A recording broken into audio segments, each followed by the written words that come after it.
Some PMs care about visual polish, but like, frankly, most PMs just care about making sure that they meet their goal or ideally exceed it. If you know what KPIs they care about, then you can start associating your design rationale to that. Have you ever wondered what it really takes to become a staff product designer? Well, today I've got the perfect guest for that. Catt Small is a game maker and a game changer in the industry. She is a staff product designer and worked with companies of all sizes, including Asana, Etsy, and SoundCloud.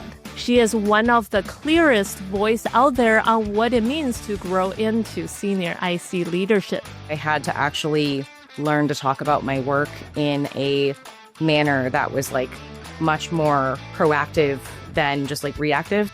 In today's episode, we unpack the real path from senior to staff designer, the blockers, the career resets, and the influence you can build, all without becoming a manager. Let's get into it.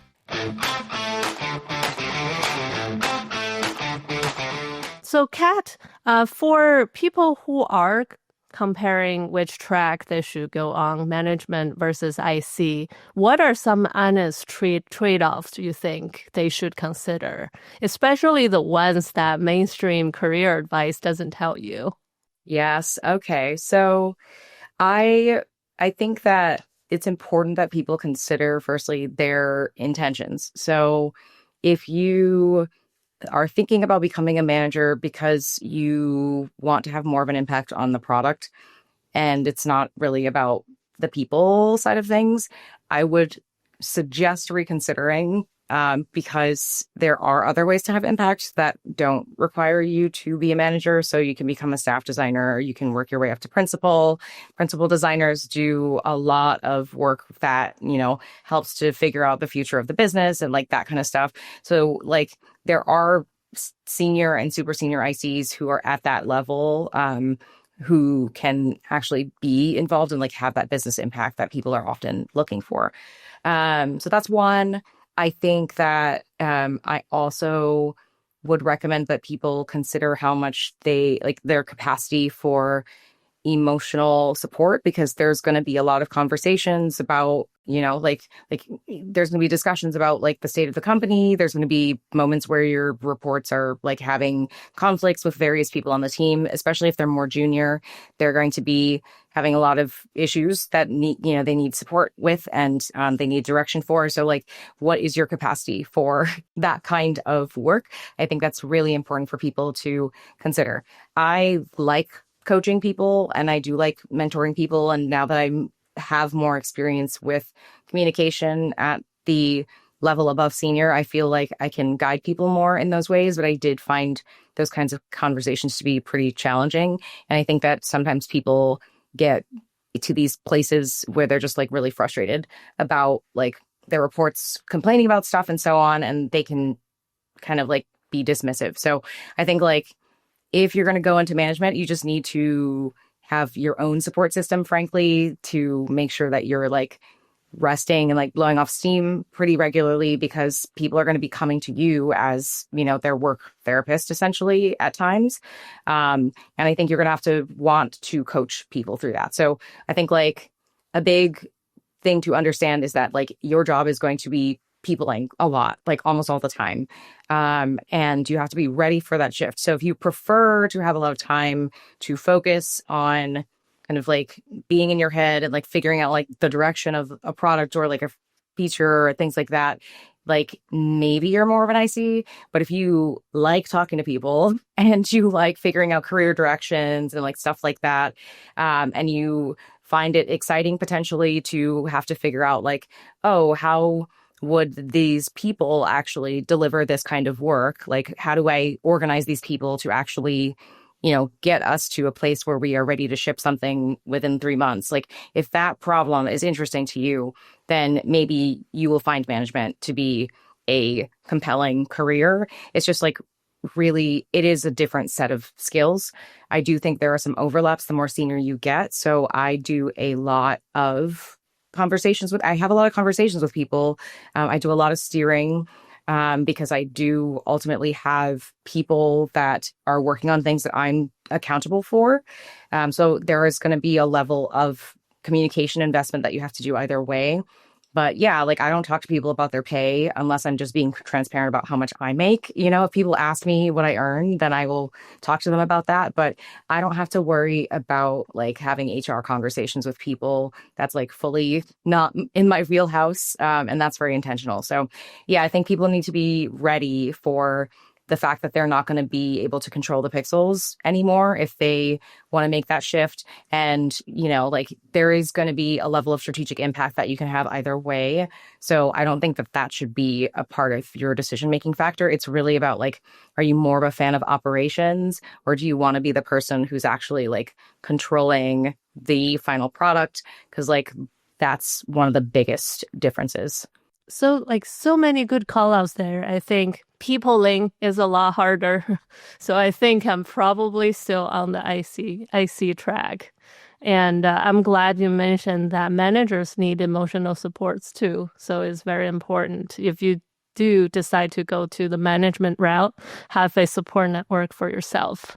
1,000%. I have so much respect for managers now that I know the job. Like before I became a manager the second time, I was still honestly pretty ignorant about the work that goes into being a good manager and just being a manager in general. And I didn't really have a lot of empathy for my managers. And then being in these positions where, I had situations with people, where like maybe they had like a compensation issue or something like that.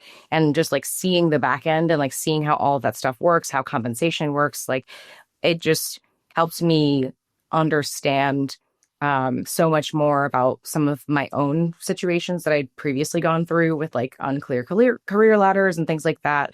So yeah, it's a hard job and it's very different from being an IC. And it takes a lot of emotional work, frankly, just to make sure that you're showing up the best that you can for people, even when maybe those people are asking for things without really understanding how the system itself was designed. Yeah. Wow. That's a very interesting point. So let's come back to the IC and staff and plus level roles. In your opinion, what specific capabilities that truly separate these staff and very senior ICs from the crowd of competent senior designers? Yeah. So this was something that I didn't really understand, especially like when I was trying to bridge the gap between senior and staff. So even though I'd gone to Asana as staff, like I recognized very quickly, like, okay, I have to step up my communication a lot. So I think when you're a senior designer, you can get away with like not really communicating proactively as much with people. And I think that was one of the biggest shifts for me was that I had to actually learn to talk about my work in a manner that was like much more proactive than just like reactive. So when you're senior, like managers will occasionally ask you like, how's this stuff going? Like, how are things going? When you're staff, you're expected to proactively like broadcast like this is where the team is at, this is what I'm up to. You're really like a partner to your manager versus a report. So like you are still of course reporting to your manager, but you're much more like you will probably be involved in some of the operational conversations in a certain way, especially if you have multiple designers on your team. So for example, as a staff designer, when I've worked on projects, I'm actually like talking to my manager about some of the people on the team that I'm mentoring, for example, and I'm like figuring out like where should I invest my energy to make sure that like we invest in these people's craft skills, that we're like delivering at the quality level that I'm accountable for ultimately. Like I'm really a partner to that person. Sometimes I'll talk with managers and we'll end up like rotating people around on different parts of the project together based on just like my assessment of their like hands-on design skills and like things I'm noticing when we do pair design work, for example. So like, yeah, there's a lot more partnership with your manager because they just view you as a peer. So I think that's a big thing. I do also think that more generally, you're going to be responsible for like figuring out solutions to problems that are more ambiguous. So when I think about the work that I was doing as a senior designer, I did mention like I was doing high impact work. I was often executing high impact work versus like defining the actual problem and like figuring out like these larger product areas. So like I mentioned, like we did this whole thing at Etsy to figure out how to go from just accepting PayPal to actually accepting like credit cards more generally. And like that problem was pretty obvious, like that's you need to go from having like one payment provider to being able to just like take people's credit card numbers in. And like that solution was relatively straightforward. Huge impact, but like very straightforward problem versus going to Asana and having to actually define what this new product area is. So my first project at Asana was literally to figure out how to build a goal management functionality or product or feature or something. They didn't know what the scale was going to be. They just knew that they wanted to be able to have it so that people could in some way set and track goals within the product. And that was it. That was all that we were given. And so we had to do a lot of research and figure out like, what does this even mean? Like what are we even doing here? And that's consistently something that I hear of from people who are staff designers. So I've interviewed a bunch of people for I'm in the process of writing a book. And so I'm writing specifically about working at this level. And like consistently, one of the big things when you get to staff is really that you are focused on like definition of problems and concepts and like really aligning with people to make sure that you are all focused on the same thing, that you're moving toward a shared goal, that you're like coming together to solve these problems that are relatively ambiguous. And essentially like you are actually defining that work and then you're executing. So you still end up creating, the experiential outcome, but there's a lot of work that happens up front where you're like figuring out like what is even the right problem. And that's something that I think really bumps you from senior to staff.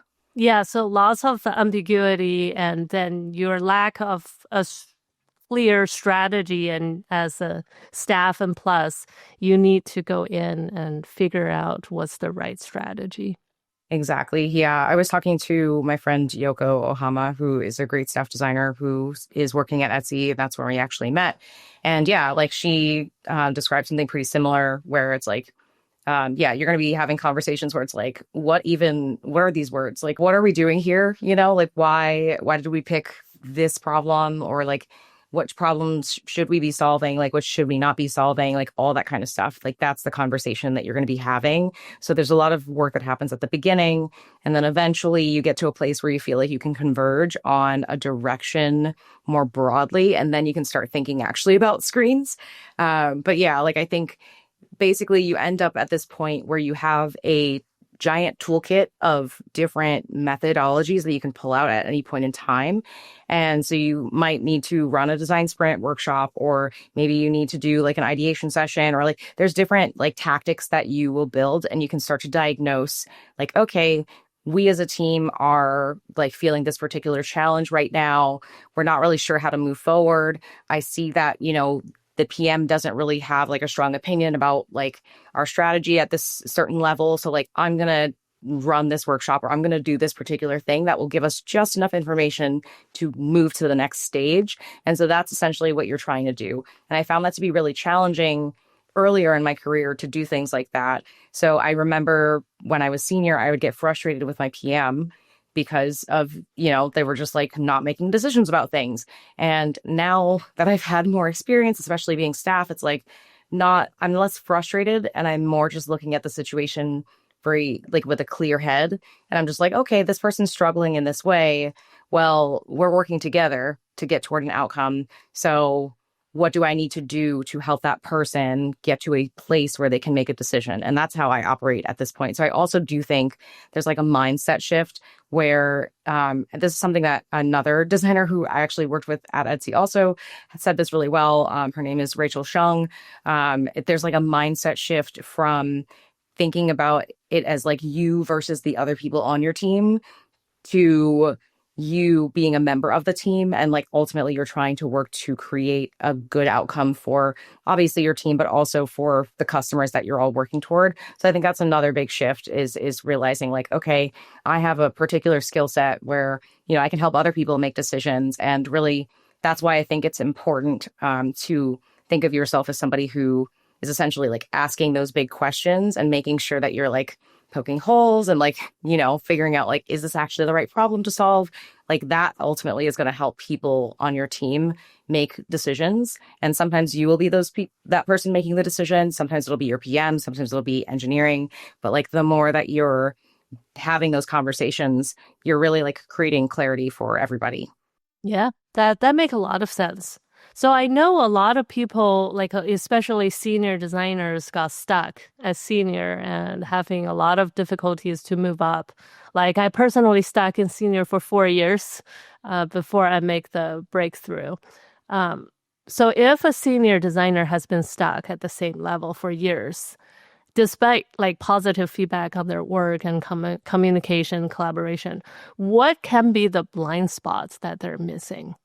Yeah, I often find that people who are stuck are focused on I think like there tends to be a focus on um shipping work, which is like good, obviously, like you want to be delivering. But I think like if you aren't looking far enough into the future, that's often something I find to be challenging. So I remember I would get nudged to do more visioning, quote unquote.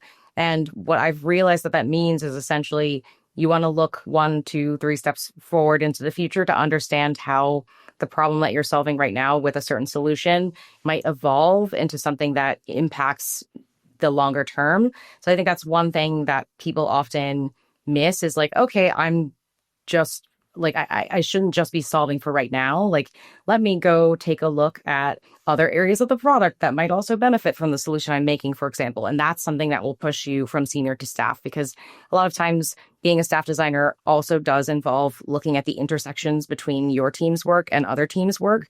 And so I find that that's something that people, if they want to go to the next level, they need to also make sure that they are like looking for those moments of intersection and like proactively solving those challenges. So I think that that might be something that people should look at. So especially if they are good at communicating already, because normally like the other thing, frankly, is just like that communication, like moving from being like adversarial to like collaborative, like as a team, I think is a big thing. So if you already are resolved on that end, there might be something around like how much you're actually proactively like setting vision for your product and like thinking about solutions that can actually work for other teams, because that's going to be something that's really important in the role as well.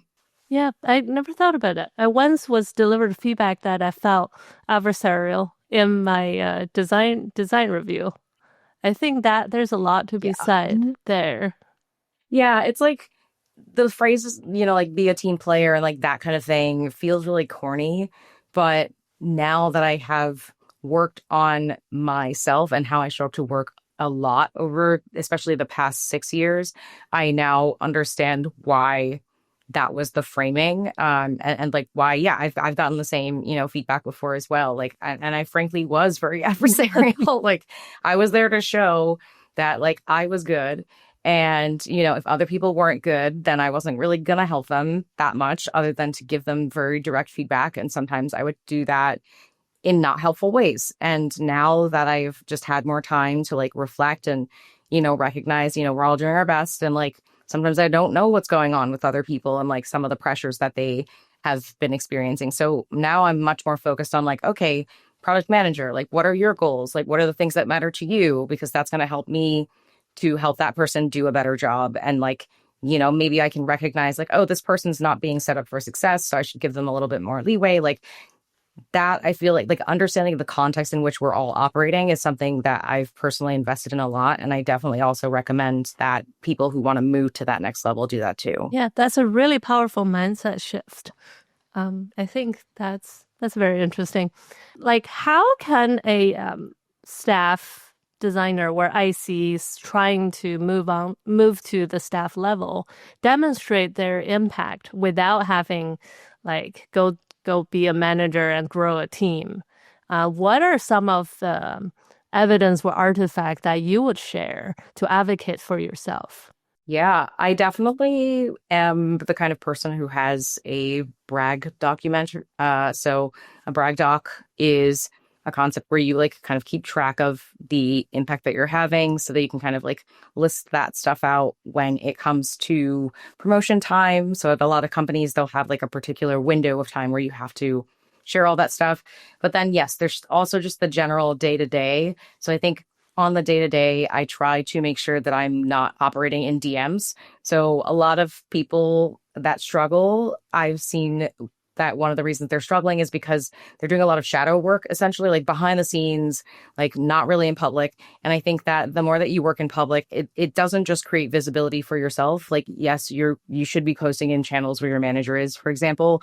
But also it just helps people understand the design process. So I'm a huge proponent of posting semi-regular updates, whether it's text or video recordings of me just kind of talking through the current state of the project that I'm working on and asking for feedback usually from people. So that's one thing you can do that's very quick and easy usually, and it'll result in like more transparency and like give people more chances to provide directional input into the work that you're doing. I think another thing is, at the end of a project, making sure to actually like celebrate that you did that work and like, going into a channel and like shouting out you and your team and kind of talking about the impact that you've had. I think that's also something. And then, yeah, when it comes to, I mentioned like doing some vision work and like looking for, impact at the intersections of your team and other teams. That's something else that I think can be really valuable. So there's a designer that I used to work with at Asana whose name is Micah Bennett, and she's really good at this. So she would like form these they're like called working groups or like tiger teams. And I've seen a lot of people do this, but I think she does this really well because she specifically focuses on these problems that just kept popping up for people at the company. And she was really focused on just like finding those and organizing a group of the people who cared about that problem the most. So I would be in a group with her, for example, about like figuring out sharing and privacy, which was something that comes up across the different objects that exist within Asana. So like tasks, projects, goals, like all of those things need to have some kind of privacy setting. And they were all different privacy settings. And so it was great to be able to like have a conversation and figure out like directionally where would we want to go with this? And then she would take that information and figure out a proposal and actually share it around with leadership. And that would, help. It would help all of us, frankly. But it was something that definitely like elevated her profile as well. And ultimately, that's the kind of thing that will help leadership decide like, oh, maybe we should be investing, in this problem space more for these particular reasons. So I do think there's also just like this element of like proposing potential initiatives essentially and like doing that groundwork and like digging into like why this is a problem and like pulling in other people and like having that conversation proactively is something that's really, really valuable because otherwise, honestly, like leaders are just going to have to like stumble upon this stuff for themselves. And sometimes they do, sometimes they don't. But the more you can actually help leadership make decisions, that's something that's really important and valuable to them. So what I've learned, like I kind of mentioned this earlier, like I try to be easy to manage. Like part of that is proactively communicating and like talking about some of the problems that I'm facing, talking about how I'm solving those problems. I come to conversations with my manager with like an update usually, and I will flag like, hey, I'm having this challenge, but I'm handling it and here's how I'm handling it.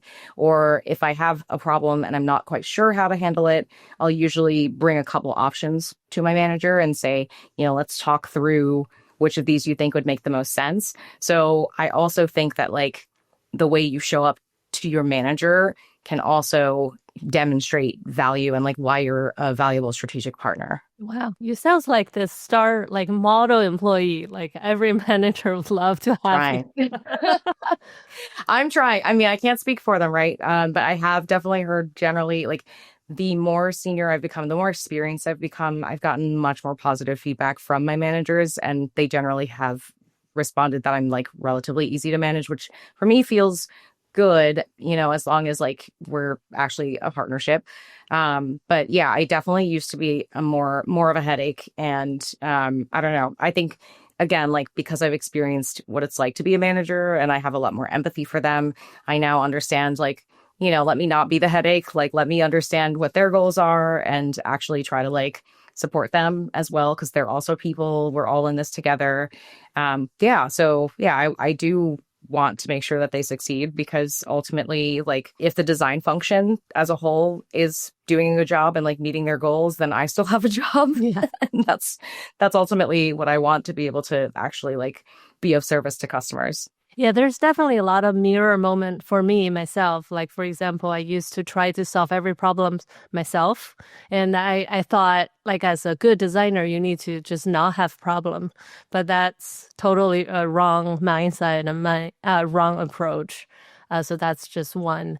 And you mentioned like cross team initiatives benefit multiple teams is like big to get that promotion to perform on the next level. What about cross-functional partners? Like, what do you recommend people gather, like impact and influence cross-functionally and outside design? Yeah, I think there's definitely an element cross-functionally of being able to show how you supported decision making for people who are your cross-functional peers. So for example, if there is a product requirements document or like a PM spec that like somebody is writing, then I might go in and read through the words and figure out like where would a visual representation actually benefit, or like these things are kind of confusing. Like, let me clarify these by like asking these kinds of questions. Like that to me is like how you show up as like a partner. So I think what I try to do is to, as much as I can, be like a model partner to show how like design and engineering or design and product management can communicate and collaborate together more efficiently. And usually if you are a good partner to those people, then, they will give that feedback to your manager or like, when it's feedback time and you're like trying to get that promotion, they can actually, write better feedback for you and, explain how you show up and like help them make decisions. So that's generally like one big thing I think about. But I do also think that just generally as designers, especially if you're trying to go from senior to staff, I think that we need to be more proficient in the language of the business. And that's why I talk a lot about like making sure you know people's goals. So like you should know what your product manager is trying to achieve. You should know what your engineers care about, what your engineering lead cares about. Like all that stuff should be very clear to you. And you should be able to like make decisions and like think about how you talk to them based on what you've learned about what they care about. Because ultimately, like if you can go to a PM and say, hey, like we should prioritize this particular piece of design polish, quote unquote, because it will actually result in you getting closer to your goals of like increasing revenue by this amount because XYZ, what we know about customers and like their behavior, like that's going to be much more impactful and they're more likely to essentially get bought into it than just saying like, it'll look better if we do this. Like some PMs care about visual polish, but like frankly, most PMs just care about making sure that they meet their goal or ideally exceed it. So like if you know what KPIs they care about, then you can start associating your design rationale to that. And that's like the way to show value to them and be essentially like a valuable partner. Yeah, I know like following your content, I know you're also keen on time management. So for you to really function on the next level, is there any low value activities that you think designers should try to eliminate or delegate if they want to move on to the next level? Yeah, I definitely think that it's important that designers get good at working with their cross-functional partners to actually prioritize their time more appropriately. So I've certainly had situations where PMs would come to me and say, hey, can you like help me clean up these slides? And I'd be like, at first I'd be like, yeah, sure. And then I started asking like, so I'm actually working on this other thing right now. Do you want me to stop working on that thing and do the slides? Or would you prefer that I continue working on the thing I'm working on? And usually if you put it like that, they're like, oh no, never mind. Continue working on the project because we want that to, like, I don't want you to reschedule this design work. It's like Thursday. I don't want you to reschedule that to Monday because you need to like look at these slides. Like that's silly. I'll just do it myself. So I think number one, like not just like actually reclaiming your agency and not just acting like your PM's your boss or something like that, and like can just tell you whatever, you know, like you actually can say, hey, like this is what I'm doing. Like, let's talk about it. Let's prioritize together. And that for me, again, is like another shift that I experienced during my time. So I think that's one very, very easy, quick thing that most designers can start to do. I also think that if you don't already outline your focus time on your calendar, then you need to start blocking that off, because people will book meetings with you if they think that you just have the free time, and they don't consider that designers need focus time, ideally like 1 to 2 hour blocks at a time, to actually do that heavy thinking. So yeah, the more that you illustrate the trade-offs for people, that's another example of illustrating a trade-off, right? On the calendar, like the more you do that, the more people will acknowledge like, oh, I'm sorry, I might have to cut into your focus time, or like, oh, this meeting, they'll actually start to think like, is this meeting so important that I'm not going to give this designer time? I think adding on to that, once you start illustrating your focus time, you can also actually start to plan out how you're going to do your work on your calendar. So you can actually assign focus time to certain tasks. And that's another way to level yourself up even further and to become more efficient. So yeah, I definitely think that like the more you prioritize with your collaborators, the better things are going to be. You can do that at the small level. So like in those moments where they're asking you for stuff, you can also do one step further and like do the same thing with actual tasks for particular projects. So I sit down with people and I say, hey, like, you know, I think this is the highest risk part of this project that we're working on. So I want to invest a lot more time here. I think because we have a due date for this, what that would mean is that I wouldn't be able to work on this other piece as much. Is that okay with you? Do I have the right prioritization in my mind? Like that's also a conversation I have with my PM and I have with my design manager, for example, to make sure that I'm just expending my energy appropriately. So essentially like viewing your energy as like a well that you can pull from, I think that's really important. Thank you so much for sharing. And I want to ask this question. So, how much of your career success you attribute to your external visibility, your personal brand, and community work versus the work you actually do within the organization? Yeah, that's a good question.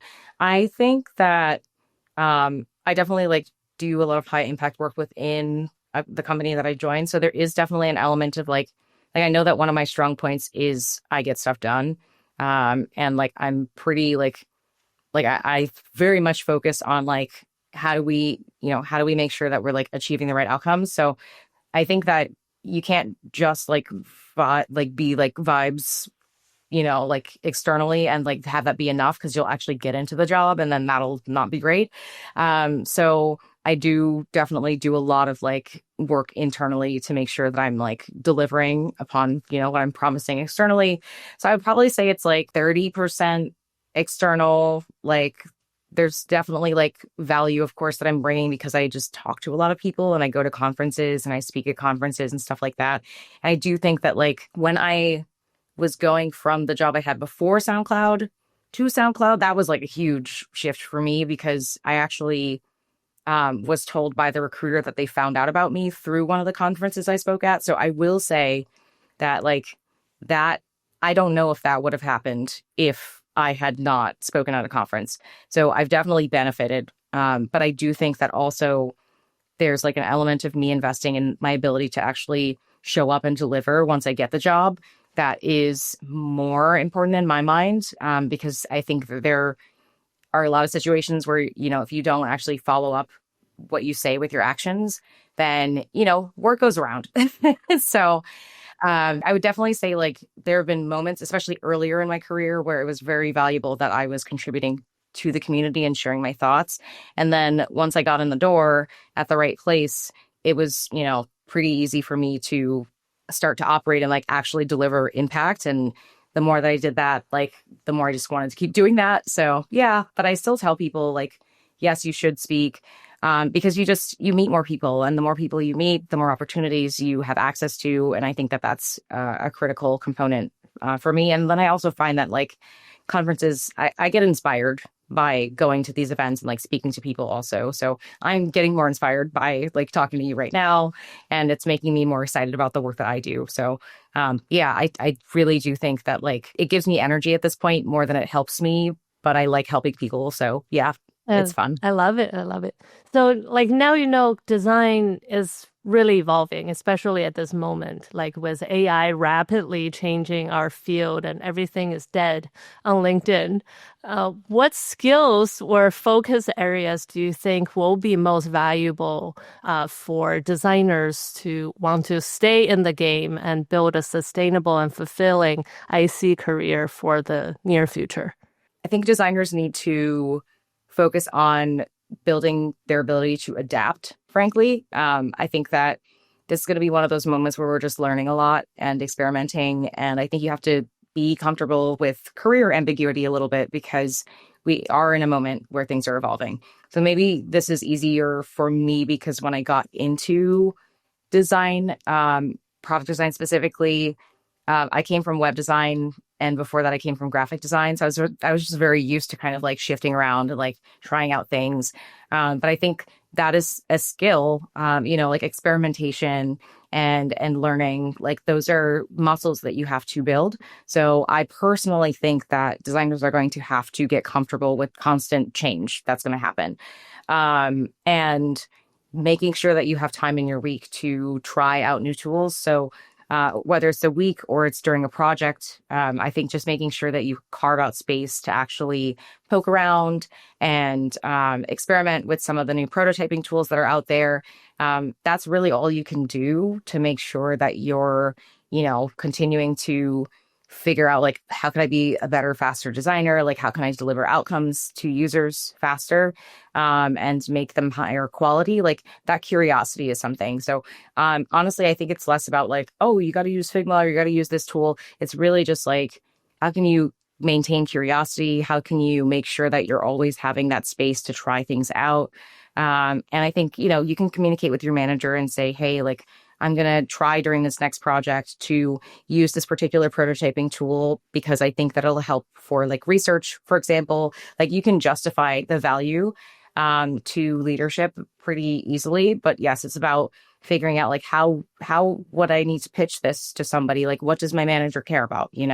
If they care about like delivering higher quality design, like can you say I'm going to experiment with AI because it will help me in this particular way to do that? Yeah, there's like lots of rationale there, but I think again, it's really like curiosity is honestly like the biggest skill that I think we need to make sure that we maintain during this time. Yeah, I love it. So, Kat, I know you are teaching a course on Maven about how to become a staff designer. Can you tell us more about that? Yes. So I have been teaching this course since last July, I think it was. It started as an experiment based on the thesis that like there just wasn't enough information out there for people who were trying to shift from senior to staff, but also people who are operating at staff already.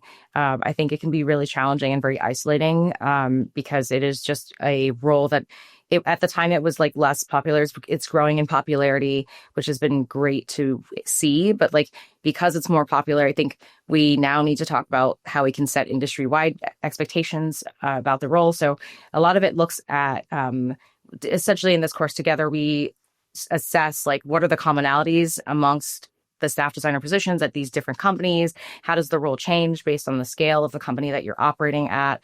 How do you manage your time appropriately? How do you show up to conversations when you have you don't have direct authority? So like, how do you build influence? Like those are the kinds of conversations that we have in the course.